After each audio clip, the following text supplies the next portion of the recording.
First, just to give my disclosures, I should just clarify that I'm a self-employed consultant. Advanced Veterinary Therapeutics is my own company. I am an honorary associate at the University of Sydney, so I work there too. But I have a broad consultancies, and I think it probably covers 360 degrees in this particular issue. So to companies, to government, and to industry authorities as well. So what I'd like to talk about, sort of continuing on from Darren's presentation, because in terms of dealing with antimicrobial resistance, you can't really separate the microbes from the drugs that you're using to treat. And Darren did talk about PK/PD, and I've got a slide that will help put that into some context. So I'm going to talk about some pharmacology, and hope you're not disappointed, but there'll be no equations. So you can leave now if you were hoping for, and I won't be disappointed myself, but this is the opportunity. I'd also like to talk about something that's emerging with great importance, which is antimicrobial stewardship as it relates to optimal use. And really the theme of my talk is optimal use of antibiotics and what that is. And I think it's no accident that this meeting today is actually in the ACT, where one of the world's first pilot studies of antimicrobial stewardship is taking place in companion animal practices. So we have 70, it's a study that's sponsored by the Australian Veterinary Association. So we have 70 practitioners amongst the private practices in Canberra throughout the ACT that have actually, since March, been involved in looking at ways in which they can improve and enhance their prescribing of antimicrobials and their approach to infectious disease. The way forward in this area of optimising antibiotic use is really in the hands increasingly of what's been termed fourth generation models. So I'm just going to touch on that. It's not easy to talk about models without talking about equations, but I'm going to give it a go. And then I'm going to emphasise the wisdom of the past, because in some respects, we've been on a bit of a free ride with antibiotics for almost a century, and it's only now that we're in crisis, a crisis that was portrayed in a number of the slides that the previous speaker put forward, because now it's clear that every year there are hundreds of thousands of people that actually die of infections that can't be treated with antibiotics. So this is a serious problem. And it's only now, because of the seriousness of that crisis, that people are looking at, how can we use the limited number of antibiotics that we have available in a better way to try and extend their utility until we can actually come up with some alternative measures to treat these very important infectious diseases. So, what's all this about? When you have a patient and they're being prescribed an antibiotic, there are a number of measures that take place between the prescribed dose up here before you get the effect down the bottom. And the effect, if it's an animal that's sick, or it might be ourselves or a child that's sick with an infectious disease, you have an antibiotic to administer, and you hope that when you administer it, that you're going to get the desirable effect, which is that the infection is actually cured. But first of all, you have to actually administer that product. So there are a number of factors. This is the pre-administration phase. So there are a number of factors that might actually preclude that antibiotic getting into the patient in the first place. And that can lead to failure. And one of the slides that Darren had up was looking at MICs obtained from animals that had not responded to antibiotic treatment. So that failure to respond could be anywhere along this particular continuum. So you can't immediately jump to antimicrobial resistance being the reason for treatment failure. There are a multitude of other things that have to be considered as well. So this is adding to the complexity of this whole situation that Darren highlighted. So the prescribed dose is administered, and then the phase from the administered dose to getting a concentration of that antibiotic that you've administered to the animal at the site of infection, because that's where the antibiotic is going to work. So if you've got an infection in the skin, and you've given the drug orally, somehow it has to get from the GI tract to the site of infection. It might be in the lung, it might be in the gut, it might be between the toes. Very common places for infections to take place. So that phase that's the pharmacokinetic phase. And it's known that if you look at a population of animals or humans, and obviously there are millions of both that are treated with antibiotics or potentially treated with antibiotics every day, there's a huge amount of variation. And traditionally that variation has not really been factored in to giving doses of antibiotics. Because what's absolutely amazing is that for almost every human and for animals that receive doses of antibiotics, there's basically one treatment recommendation for all. So it's almost like one size fits all. The dose might be broken down into milligrams per kilogram, which is common in the veterinary area, but absolutely breakthrough technology in the human space, where they're just now deciding that you could actually tailor the dose milligrams per kilogram. But that only captures a very small part of the variation in this pharmacokinetic phase. So we're going to come back to that a little bit later too.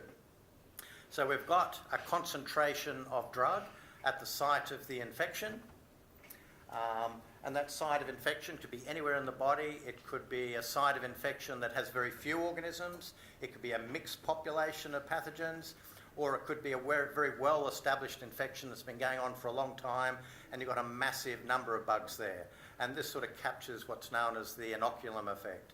So it could be, will the drug act in the same way against a few organisms as it would against a very concentrated density of organisms? In terms of the dose, we just give the same dose irrespective. But the factors that relate to the effect that arises from that change in concentration at the site of infection is what's called the pharmacodynamic phase. And it also is subject to a massive amount of variation. And it too generally has been ignored in determining dosage rates, and has been for basically most of the last 100 years. So, and these two things, the overlooking the importance of the variation in this phase, how the drug gets to the site of action, and what concentrations might be present, and how they might change with time, and then how those concentrations lead to the effect. Ignoring those particular factors, just putting them in a black box, is probably in great part led to a high pressure to select for resistance, leading to the problem that we have today. So now backtracking to try and work out, well, how can we accommodate all of that variation into better instructions on how to use antibiotics. This sort of information here can then be plugged into what's called a just a physiologically based model of pharmacology. So really you can think of the animal, you can just break every tissue in our body is joined to the other just by the circulatory system. So you've got arteries taking blood to various organs, and then you've got venous blood that pulls it away. No matter where you administer your antibiotic, it's clearly going to have an opportunity to circulate throughout the whole body. So we might have a lung infection, and we give an antibiotic to treat that lung infection, but that antibiotic is likely in some concentration and some profile over time of varying concentration be detected throughout the body. So you might actually get rid of the bugs that are in the lung, but what about the antibiotic that's excreted onto the skin? And certainly in humans, there are a number of reports where Staph aureus resistance has been selected just by the inadvertent, off-target secretion of fluoroquinolones and beta-lactams in sweat. Staph aureus, likes to live on the skin, likes to live in moist areas that are sweaty, and if then you add sort of sub-inhibitory concentrations of antibiotic that weren't supposed to be there, they're great selectors for resistance. And this is one of the reasons they suspect that fluoroquinolone resistant staphs emerged so quickly when the fluoroquinolones became available for human use in the 1990s. So this is sort of the model that takes this sort of variation. You can then plug it into this model and get a bit of an idea of what concentrations you're going to get in the various tissues of the body. And interestingly, all the parameters that you need to plug into a model that will distribute the dose according to all those, which organ it is, are basically just related to blood flow, the size of the organ, and a variety of partition coefficients, which often are very well described in the literature for a number of species. So using information that's publicly available, you can develop a model that enables you to capture the variation in these two phases and come up with better dosage regimens. So, at the moment, talking about antimicrobial stewardship, which is actually what's driving this particular interest in looking at refined treatment regimens. There's a chapter in this particular book that describes antimicrobial stewardship in veterinary medicine. This is sort of a model, a framework of antimicrobial stewardship in both veterinary practice and livestock production, which relies on what's known as the 5 R's. It's really looking at borrowing the 3 R's of animal welfare, of refine, replace and reduce the use of antibiotics, to come up with a much better form of use. And in fact, antimicrobial stewardship is all about finding opportunities not to use antibiotics wherever possible. But if you do decide that they're absolutely essential, then we really need to start looking at refining their particular dosage regimen. Can we do better than we're doing at the moment? And in fact, antimicrobial stewardship has been defined as this sort of multifaceted and dynamic approach required to sustain the clinical efficacy by optimising drug use while minimising the emergence of resistance. That sounds pretty simple, you know, we're going to optimise drug use, so we're going to have very good efficacy and we're going to have no or very low selection for resistance. But interestingly, you can't talk to anyone in the world at the moment who has any data that can show that a particular dosage regimen will actually satisfy the requirements for optimal drug use. There are a lot of effort in trying to work out how you can do that, but it's just so complicated when you think of all the organs in the body that are going to be exposed to the drug, when you think of how long you're actually going to be treating the infection, and then you think of all those different, the variability within the pharmacokinetics and the pharmacodynamics. It's sort of an impossible challenge in a way. So really it's a matter of trying to ensure that we get the best efficacy with the least amount of selection of resistance, but almost inevitably every use of antibiotics will select for resistance. It's going to be inevitable, but can we do better than we're doing at the moment? And that's the challenge of refining these therapeutic regimens. And just, you know, adding to this the complexities is the fact that for decades we've been told that when we receive antibiotics from our GP, that we use them for the full program, you know, the full course. It's been hammered into people for a lifetime, but now it's realised that maybe this was the wrong advice, because resistance is selected by the amount of exposure. So it could be the concentration, but also the duration of that exposure. So shorter exposures are going to select for less resistance. So now, you know, Brad Spellberg is one of the sort of leading infectious diseases specialists worldwide, based in the US. He's saying that the ultimate goal is to customise duration of therapy to the patient's response. So it's not one dose suits all, that everyone goes 7 days or 10 days. In fact, people have looked at, you know, what's the basis of the standard dogma as to how long you give antibiotics, and there's really no basis for it. And it seems illogical when you apply some thought to it that the same duration is going to work for everybody and every animal in every particular situation. So the thinking now is, how can we determine how long is long enough? This is from JAMA Internal Medicine. I think it's an editorial in the about to go into print. But also last year in the Medical Journal of Australia, Lynn Gilbert, who's a very prominent infectious diseases specialist in Australia, is heavily involved in trying to improve the use of antibiotics in humans. She pointed out in a Perspective article about knowing when to stop antibiotic therapy, she concluded there's no risk and every advantage in stopping a course of an antibiotic immediately a bacterial infection has been excluded or is unlikely. Well, of course, that seems quite reasonable. and minimal risk if signs and symptoms of mild infections has resolved. So here is the thinking starting to change, that we should reduce it. And in fact, there have been studies that have shown that the fear of meningococcus and other serious infections, if missed, is actually no higher if you just use antibiotics for shorter courses and stop them when the signs of illness are actually starting to decrease. Now, I'm not giving recommendations here, I'm just reporting the literature, and this is sort of really a conversation that everyone should have when they're considering the use of antibiotics. Now, I just have to do a time check here.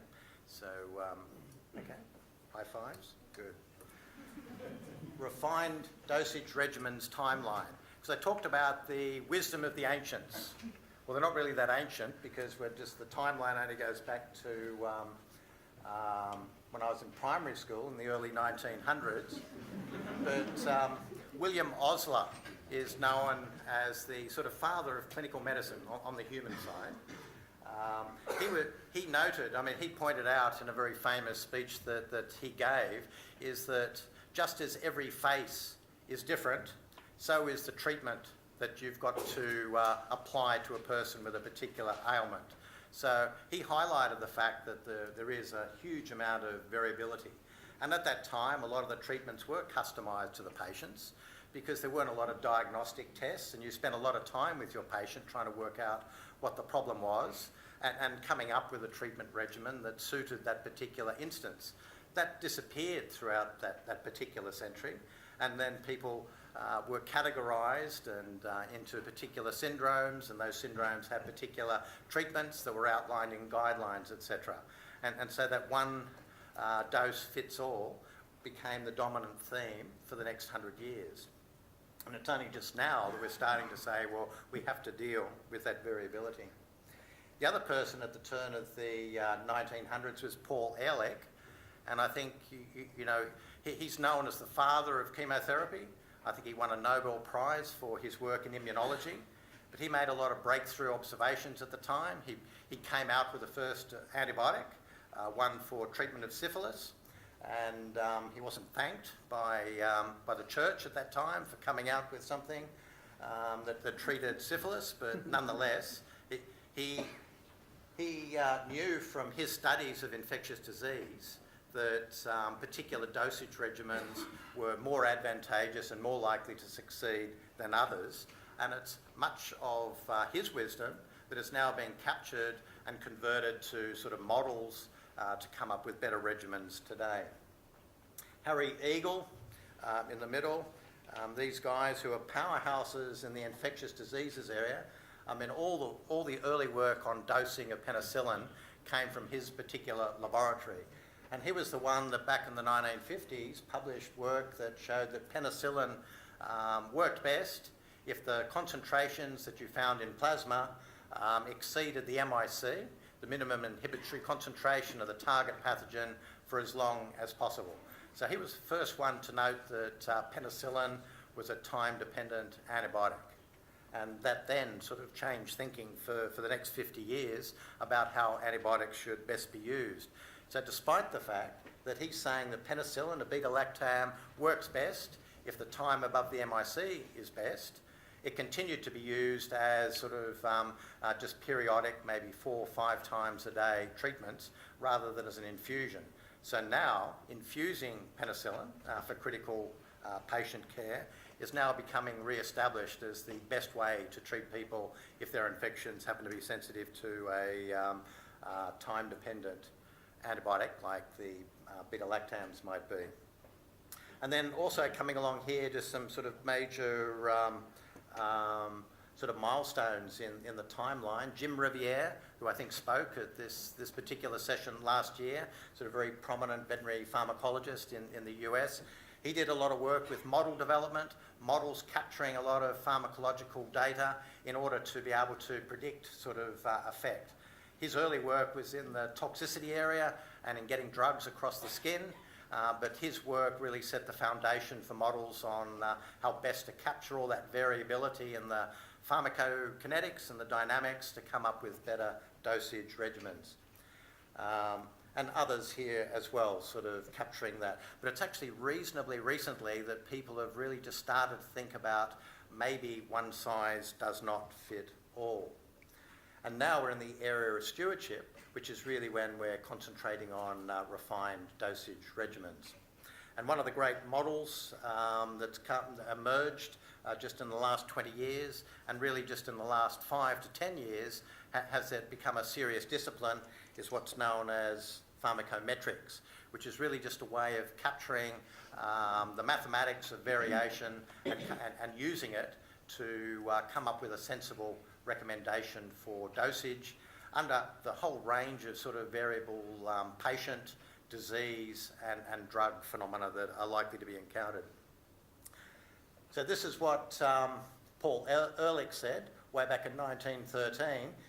Although he was German, he said this in French: frappe fort et frappe vite, strike hard and strike quickly. So this was the basis of what he found was the best way to treat bacterial infections. And this is now, what's being re-explored. So rather than having long regimens of antibiotic use, now there's a lot of focus on giving very high doses and giving them as early as possible in the course of the infection in order to get the greatest outcome. He also talked about viribus unitas, and this is really could be translated as, although directly translated from the Latin as unite forces, it really was the first time that someone said something equivalent to One Health.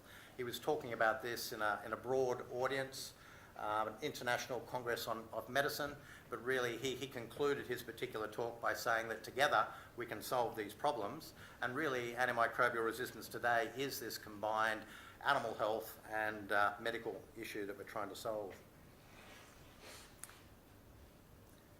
And then Eagle was talking about continuous versus discontinuous therapy with penicillin. So we're going back now to the advantages of what were highlighted so long ago as the advantages that come from continuous use of penicillin. And one of the sort of prominent textbooks in this particular area by Milo Gibaldi, 1991. I mean, it's not that long ago. It's sort of less than 30 years ago. He said that not so long ago, essentially all patients needing a certain drug were prescribed the same dose. Pharmacodynamic and pharmacovariability had no place in the initiation of therapy.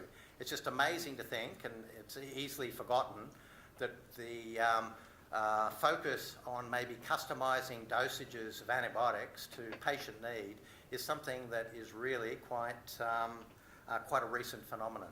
I mean, even in the 1980s, a lot of antibiotics were just being used 3 or 4 times a day because that's what you did with new drugs. You gave them 3 or 4 times a day. People weren't looking at the kinetics and the pharmacodynamics and the response to treatment in the way that they should have been. So I'll just whip through a couple of slides. M&S, what does that mean? It's all about, I mentioned before, pharmacometrics. Nowadays, the way to look at modelling is through developing models of the pharmacology and the microbe and the patient and their disease progression, and coming up with a model that then allows you to simulate sort of additional changes. Oops, what have I done? Oh. Not everyone was unhappy then, but so I think I'll just whip through a few slides in the interest of time, but these models allow you to predict outcomes in untested situations. So obviously you can use fewer animals and come out with better results and generate new hypotheses for maybe improving effectiveness while decreasing resistance. So just the point I'd like to highlight is that pharmacometrics is now an approach to dose optimization that's been under intense investigation by the FDA for human antibiotics and other medicines that are under review. And they've got a really good website if you're interested in this particular area.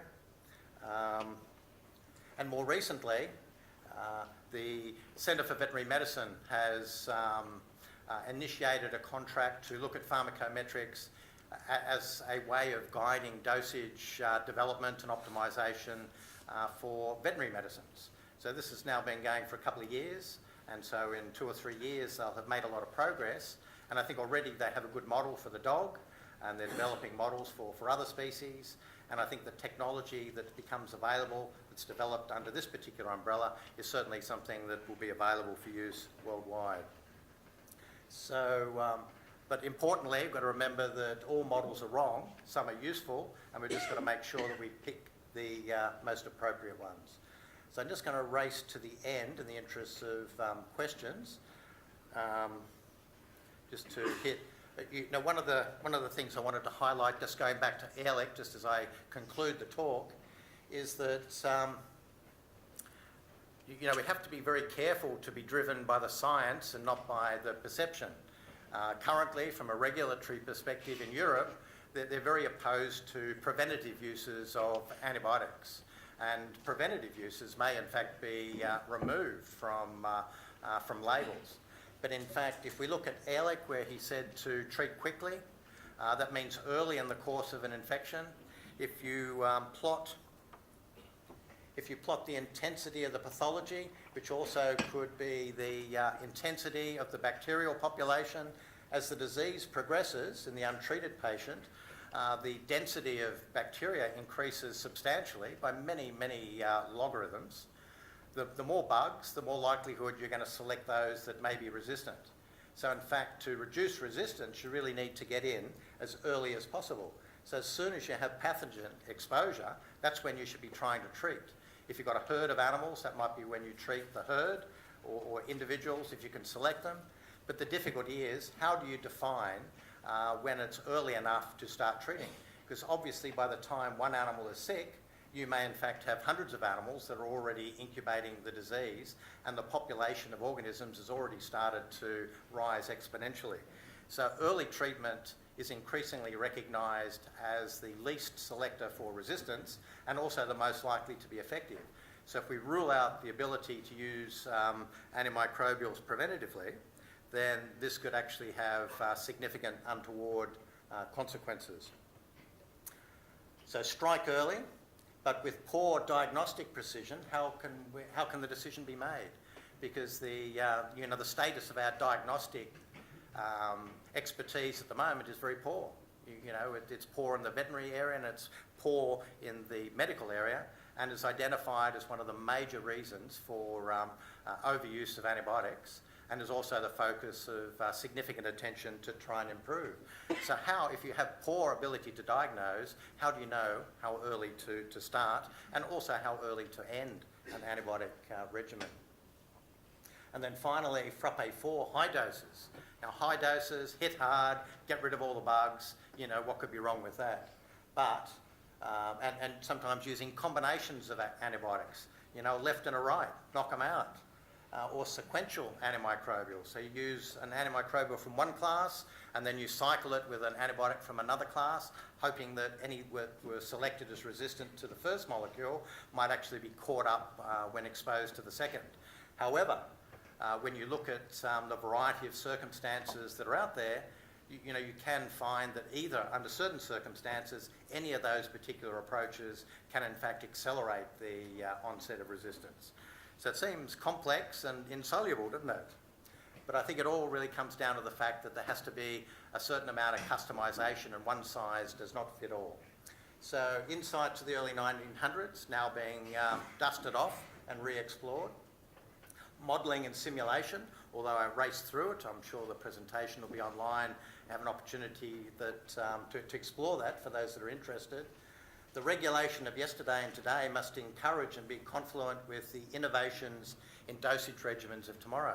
Because I think, unfortunately, regulatory approvals are time-consuming, and the recommendations and labels that emerge from them are sort of fixed at that time.